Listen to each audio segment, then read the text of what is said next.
mapalad po tayo ngayon dahil tuturuan po tayo ni Jello yung step-by-step na hydroponics method of farming. Jello, ano bang pangunahing gagamitin sa pag-hydroponics method? Turuan mo nga kami. Okay po. Ang una po natin kailangang gamit ay tuna box. Tuna box, Yan, alright. Ito, tuna box, yes. alright. Kung wala po tayong tuna box, pwede po tayong gumamit ng fruit box. Fruit box. Ito po ay grape box na pwede nating hingin sa palengke. Okay. Na pwede nating gawin ding tuna box, for example, for beginners po. Ayun. And okay, then, next tapos? po, tubig po. Tubig? Importante po. Kasi hydroponics. May sukat ba yan? Yes Ilang po. litro? 20 liters po yung 20 tubig liters. po natin. Alright. Ilalagay po natin siya Sige dito. nga, turuan mo kami, Jello. Okay po. Lalagyan na po yung Lalagyan 20 na po. liters na tubig sa isang tuna box. Dahan-dahan Yan. So, Alright. take note lang po, yung box po natin ay kinat ko po. No? Pinutol mo? Yes po. Alright. Okay. Anong purpose? Para po hindi masyadong marami yung tubig na ilalagay. Kasi may times po na natatapon po siya kapag Yes. nag-harvest ako, early harvest, natatapon lang po siya. Then, Okay. tinansya ko po. Ayun. Kaya po, ito po, 20 liters po to. 20 liters na, Yes po, eksakto 20 na, no?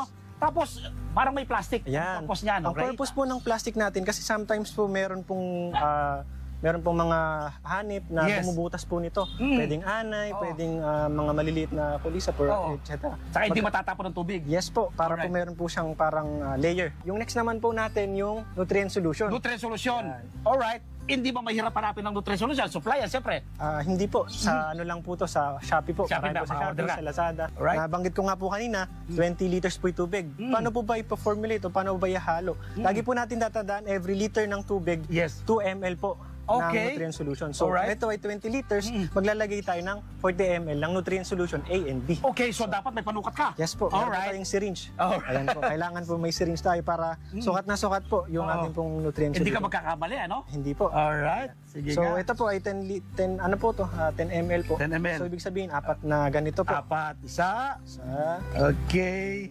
dalawa. Aba, simpleng-simple lang pala yan, Jello. Yes Kayang-kayang po. gawin kahit na yung mga nasa elementary pa lang, Jello, Opo, no? kayang-kaya pong gawin. Okay.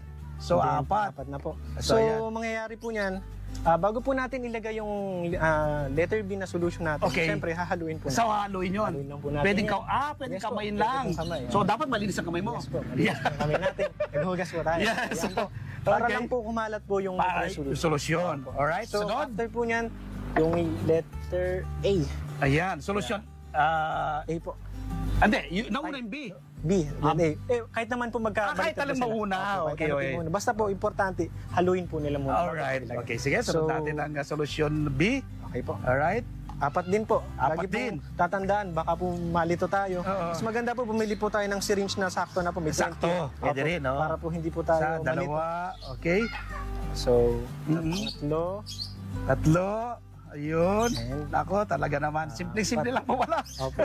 Napakadali lang po natin. Ayun, apat, Jello. Okay? after Pagkatapos po yan- natin nailagay yung ating Nutrient another solution. solution, aluhin uli yan? Yes po, Oo. haluin po ulit natin Alright. para po kumalat po yung nutrient solution and ma-dissolve po siya agad. Ma-dissolve siya agad. Punuin ito. Yes po, pupunuin po ito. So, take note po yan. Kung ang gamit nyo pong lettuce ay romaine, yung mga pahaba po na Oo. lettuce, pwede pong kalahati. Kalahati lang. Yes, So may opo. sukat. Sige Opo, nga, may sige nga. Jello, Yan, kita natin. natin. Ako, talaga naman. Baka sa susunod, mga nakapakapanood sa atin ito, Jello, papaturo na kagad sa'yo dito. Pupunta ka Ayun, rito, Jello, ha? Pwede po. Okay, sige. Okay po. Alright. Mura lang po ang talent fee. Hindi, biro lang po. Biro lang po. So, yan po. So, before po yan, Yes. pwede po, ang ginagawa ko po kasi pwede pong iano na natin irekta na. Oo. Irekta na yung lettuce. Okay. So, gagawin po natin yung So hindi ka na magpupunla dito? Hindi na po. Direct na muna siya? Direct Rekta na planting po. ang tawag? Yeah, rekta na po siya. Okay. So, mangyayari po niyan, meron tayong separated na kaunting ganito lang po. Okay. Bottom watering lang po muna gagawin natin. Alright. Kasi hindi po natin to pwedeng ilagay agad. Antayin po muna natin siyang mag-sprout. Oo. Then after 2 to 3 days, pwede na po siyang irekta po dito. Oh, sunod dito, seeds na. Seeds naman po. Alright. So, kuha lang po tayo ng seed. Paano paglalagay ng seeds? Isang pirasong seeds ba o paano? One seed per cup po. Per cup? Yes. Paano mapipili naman isang piraso? Maliliit lang yata yung seeds yan. Malaki po. Ang malaki ating pong din. seed ay pelletized. Okay, Mga okay. high quality seeds po. Oo nga, oo. So Ayan hindi po. yung Kuha lang po tayo ng isa. isang piraso. Isang piraso lang po yan. So isang piraso lalagay sa gitna. Lalagay po sa gitna po. Tutulungan ko na si Jello. Yan. Pagkatapos I-press nyo lang ibabaw po na ng konti. 1 inch. Yeah. Yun. Okay na po. Alright. Then Tapos after po yan. tatakpan. Yes, Tapos okay. ilalagay na siya.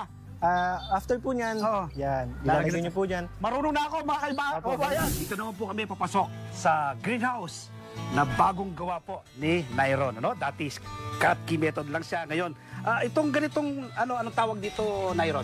NFT setup. NFT na ito. Yung tubig mo dumadaloy na. Opo. Tuloy-tuloy siya. Tuloy-tuloy lang. Ano talaga naman, oh. Nairon, ito, anong lettuce, anong variety of lettuce ito? Olmeti po. Haonbiti. Opo. Ito yung masarap, ah. Opo. Kahit po Ginagamit mainit. pang samgyup. Opo. Ito, ano? Paano to tinatanim, Nairon?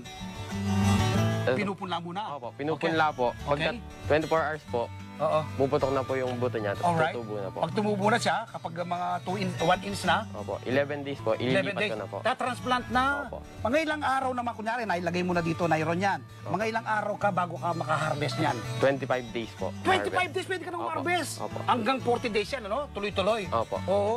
So, ganun lang pala yung pag-aalaga nito. Parang yung manok na 40 days. Opo, ganun. Nairon, kanina nabanggit mo sa akin.